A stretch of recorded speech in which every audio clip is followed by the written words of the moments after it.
Olá pessoal, tudo bem? Meu nome é Elias Jabur e vou apresentar aqui mais um episódio de Meia-Noite Pequim. A pedido de muita gente, eu honestamente não estava muito disposto a enfrentar essa, mas enfim, nós temos que também atuar no curso dos acontecimentos, enfrentando uma polêmica, né? Como vocês sabem, eu não gosto de polêmica, né? Com uma grande figura, um grande intelectual, uma figura reconhecida internacionalmente, que é o economista francês Thomas Piketty. Bora lá, pessoal!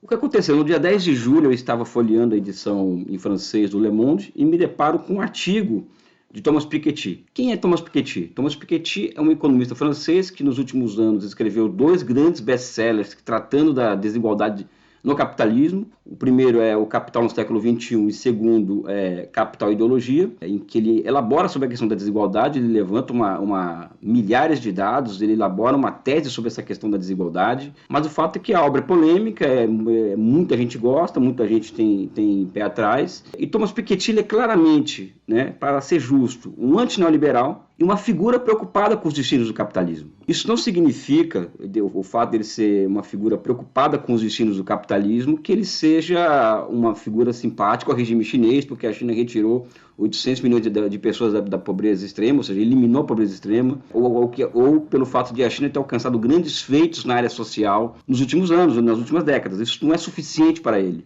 Né? Por quê? Porque ele é um francês e ele carrega o vício da média intelectual europeia, que é altamente atlantista e com um horizonte intelectual muito definido, que é o horizonte intelectual do iluminismo. Então, ele não chega a Hegel, não chega a economia política de Marx, enfim. Ele tem os limites dele, os limites que eu acredito que tem a ver com a sua formação, com a geografia, né? Mas essa é uma questão que menos de fundo do que o necessário. Ele faz um texto no dia 10 de julho, na edição em francês do Le Monde, em referência aos 100 anos do Partido Comunista Chinês. E tudo que envolve o Partido Comunista, China, o socialismo, de certa maneira, vai me prender atenção. O nome do artigo é bem instigante, né? Frente ao regime chinês, a boa resposta passa por uma nova forma de socialismo participativo e democrático, né? Nesse texto, sejamos honestos, né? Depois eu vou entrar nessa discussão do socialismo democrático, participativo, porque isso envolve uma discussão um pouquinho mais densa, e ao final do nosso vídeo a gente vai fazer isso. Primeiro que ele coloca muito claramente no começo do texto, né? Por exemplo, aqui, o Partido Comunista Chinês já celebra seu centenário e os países ocidentais ainda não conseguiram definir sua atitude em relação ao regime de Pequim. Ponto. Sejamos diretos. 2 pontos. A resposta passa pelo fim da arrogância ocidental. Isso é verdade, né? E como ele é um antineoliberal, ele relaciona essa arrogância ocidental com o fato dessa própria arrogância ela camuflar e servir de base para a manutenção de um capitalismo que ele mesmo chama no texto de ser um capitalismo datado, ou seja, o capitalismo neoliberal. Ou seja, na obra dele, inclusive, ele fala muito dessa questão da captura da riqueza nacional dos países capitalistas, ou seja, os grandes ativos públicos eles se transformaram em ativos privados, e o fato da transformação de ativos públicos e ativos privados no capitalismo central, esse fato é um fator que tem elevado e contribuído muito para inviabilizar o capitalismo na forma como ele se encontra hoje. E ele também é muito honesto em afirmar que a China, nesse sentido, carrega muitas vantagens em relação ao Ocidente. Aliás, ele tem um texto de 2017, que é um texto que eu trabalhei num artigo que eu escrevi uns anos atrás, em que ele trabalha essa questão da propriedade pública, né? Então ele coloca que enquanto Estados Unidos e outros países a tendência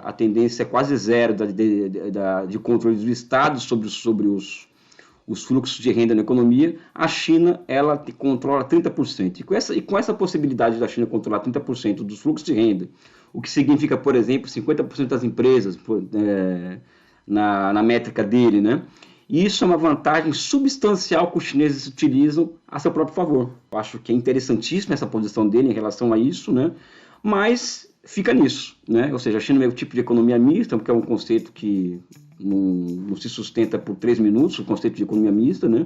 É outro debate esse, mas ele, ao trabalhar com a China em especial, ele manda um recado muito claro. Aí sai um intelectual Piketty para vir o ativista político, inclusive atlantista, eu diria dessa forma, eu usaria esse adjetivo, Thomas Piketty, e ele incorre uma série de... Eu acho que ele foi muito não cuidadoso no trato das questões que ele tenta levantar nesse texto. Eu até me surpreendo não com o fato de um intelectual não ser favorável ao regime chinês, de limites naquela experiência, mas o fato da pessoa não ser cuidadosa ao lidar com certos dados ou certos fatos que demandam algum nível de substância histórica, né? Vamos pegar alguns trechos aqui, né? Autoritário e repressor, o regime chinês certamente possui muitas fragilidades. Ele tenta expor essas fragilidades. De acordo com o jornal Global Times, que é um jornal controlado pelo Partido Comunista, né? A democracia chinesa seria superior ao supermercado eleitoral ocidental, pois confia os destinos do país a uma vanguarda motivada, selecionada, representativa da sociedade. O Partido Comunista da China conta com cerca de 90 milhões de membros e muito mais implicado a serviço do interesse geral do que o eleitor médio, versátil e influenciável. Aqui ele cita um editorial do Global Times, em que o Global Times coloca o que seria para o jornal a ponta do que seria a superioridade do sistema chinês. Eu concordo particularmente com isso, mas aí ele responde os chineses, né? Na prática, porém, o regime assemelha-se cada vez mais a uma ditadura digital tão perfeita que ninguém deseja imitá-lo. O modelo de deliberação do PCCH é ainda menos convincente, uma vez que não deixa qualquer rastro ao exterior. Enquanto isso, tornam-se cada vez mais claras a instauração de uma vigilância generalizada sobre as redes sociais, a repressão de dissidência de minorias, a brutalização do processo eleitoral em Hong Kong e as ameaças à democracia em Taiwan. Aí é um discurso de um militante político quase que de extrema-direita. Mas vamos lá. Vamos trazer um pouco de história para a conversa. Primeiro que a China, é bom que o Piketty saiba, ela nunca teve uma religião oficial ao contrário do Ocidente, né? Ou seja, a China é uma civilização que tem 5 mil anos, um Estado que tem 2.300 anos, um Estado nacional, né? Mediado por filosofias que são tolerantes e civilizatórias, como o confucionismo e o taoísmo, né? E esse poder imperial chinês, por exemplo, ele nunca foi compartilhado, como, por exemplo, o Império Romano, com alguma entidade religiosa, ou por uma classe social, por uma burguesia. E é um país em que o Estado Nacional ele traz para si os melhores quadros da sociedade por via de concursos públicos, né? Ou seja, a China tem concursos públicos há mais de 1.500 anos, né? Então, acho que esses pontos já seriam suficientes para deslocar o debate para uma outra perspectiva mais histórica, porque retira o centro a questão da democracia versus ditadura, do autoritarismo, etc. Por quê? Porque essa é uma preocupação puramente ocidental, nunca passou pela cabeça da civilização chinesa, de Confúcio, de Lao Tse, de seus filósofos fundadores, essa problemática. A grande problemática que sempre passou pela cabeça dos chineses e que o Partido Comunista acaba aqui reproduzindo é a problemática da boa governança.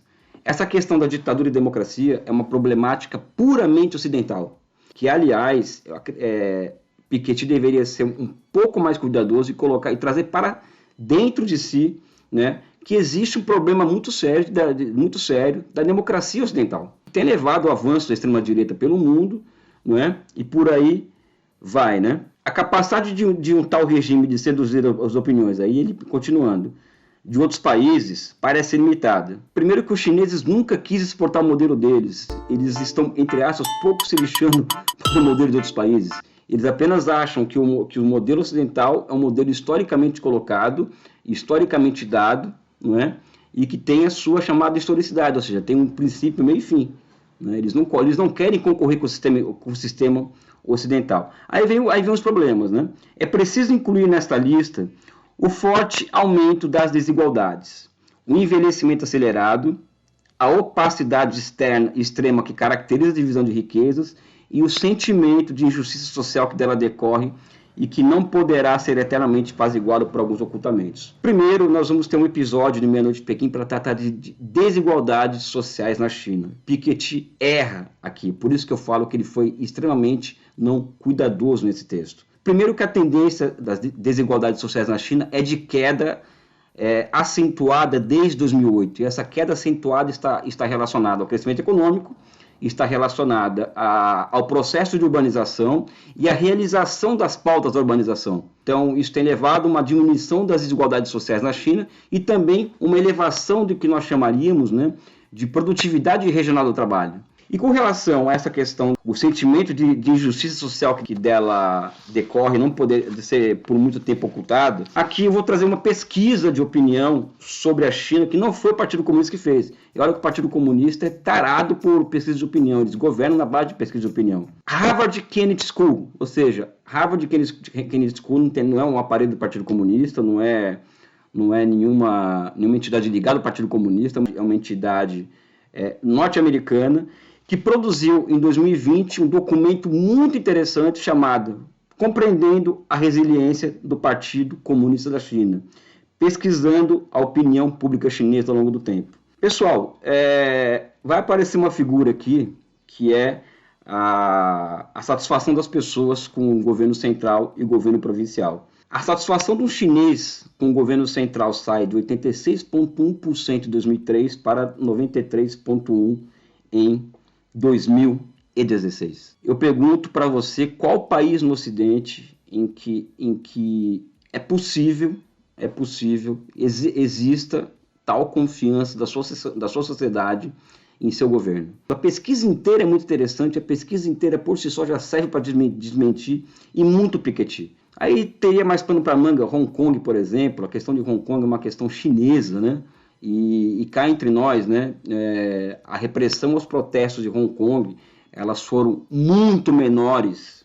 A repressão policial aos protestos contra-revolucionários de Hong Kong foram muito menores do que foi vista pela violência da polícia francesa contra os jaquetes amarelos e também pela polícia americana nos protestos que envolvendo pós-morte de George Floyd. É uma arrogância ocidental muito grande. Eu peço para vocês darem uma olhada nessa pesquisa. E por fim, essa questão do socialismo aqui que ele coloca como horizonte não o capitalismo, né? Ele é um social-democrata, né? Então ele coloca que a resposta do ocidental para com o Partido Comunista da China, além de passar pelo fim da arrogância ocidental, passa pela promoção de um novo horizonte emancipatório e igualitária em escala mundial, uma nova forma de socialismo democrático, participativo, ecológico e pós-colonial.